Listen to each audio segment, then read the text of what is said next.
Hashtag Michigan State University. Hashtag research, hashtag Michigan, hashtag history, hashtag Michigan. Did you know? Exploding head.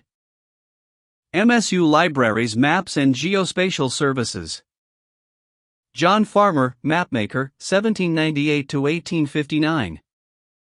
John Farmer lived in a time when wide-open possibilities were available in a newly settled land, and an energetic, effective person could be the first in many areas. Biography of John Farmer. A Farmer, Maps and Geospatial Services, MSU Libraries. Born in Saratoga County, upstate New York, he first became a school teacher and taught map drafting among other topics. Michigan Territory was eagerly seeking school teachers. The University of Michigan operated no higher education but was running a primary and secondary school. In December 1821, the Board of University of Michigan in Detroit offered him a position as head of the Lancasterian School. Farmer found additional work hand-copying township maps from the freshly made surveyors' manuscripts, and sold them to the settlers who were entering the state. He also drew for the Treasurer of the United States a map of Michigan's first real road, which had been funded by the federal government. He then assisted Orange Risdon in drafting a map of the surveyed part of Michigan. When Risdon's project stalled, Farmer ended up publishing his own detailed map of the state in 1826.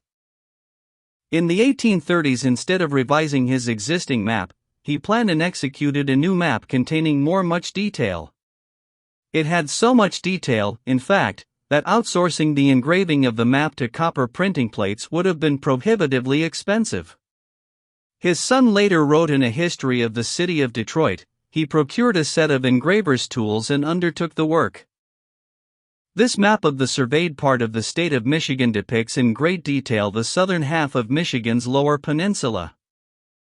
At that time, Michigan Territory extended far to the west, and map insets showed the Mackinac area, a settlement at what is now Cassville, Wisconsin, and the settlement at what is now Green Bay, Wisconsin.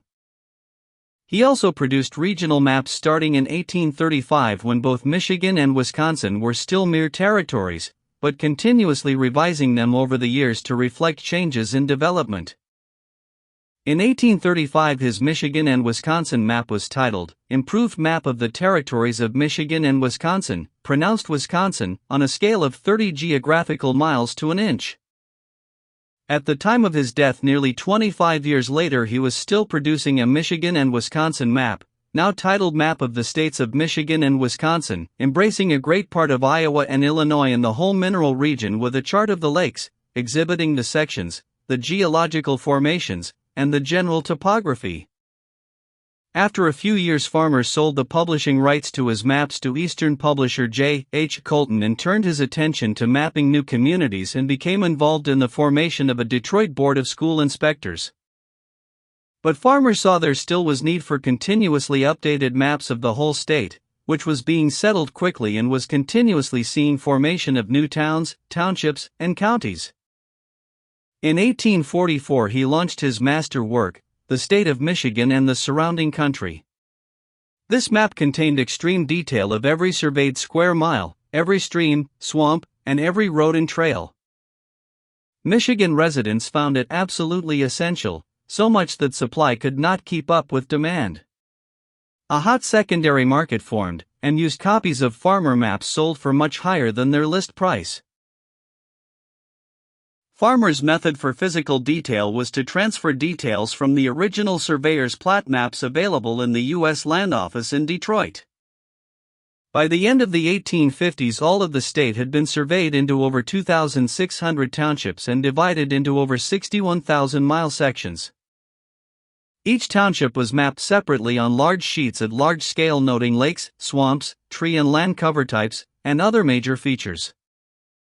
Farmer reduced all this detail to a single sheet map of the state.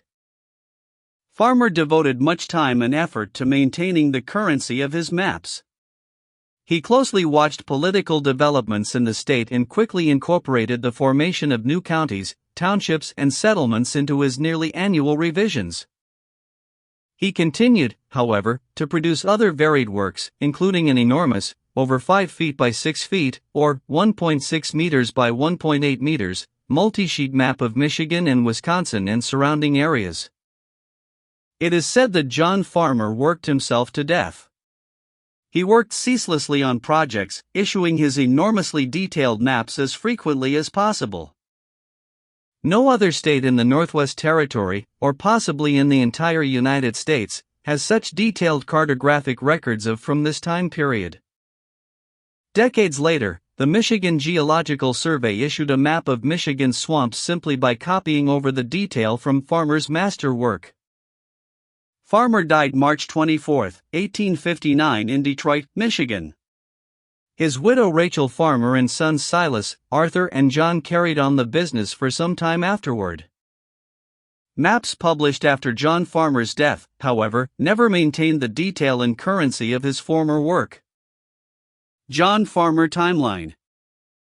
March 21, 1821, writes up Articles of Incorporation for Michigan Territory's First Methodist Episcopal Church. 1822 to 1823, copies surveyor's plats and sells them by the sheet. 1824, works with Orange Risdon on his map.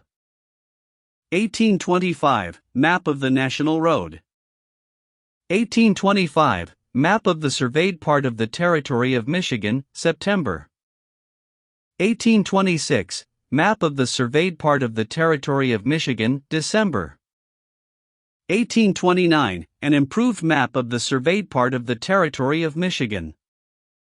1830, map of the territories of Michigan and Wisconsin. 1830, Emigrant's Guide, or Pocket Gazetteer of the surveyed part of Michigan, 32 pp. 1830, first issued the Emigrant's Guide, or Pocket Gazetteer of the surveyed part of Michigan.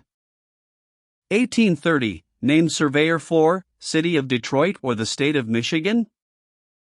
1831, drafted a map of Detroit to accompany the governor and judge's plan to Congress.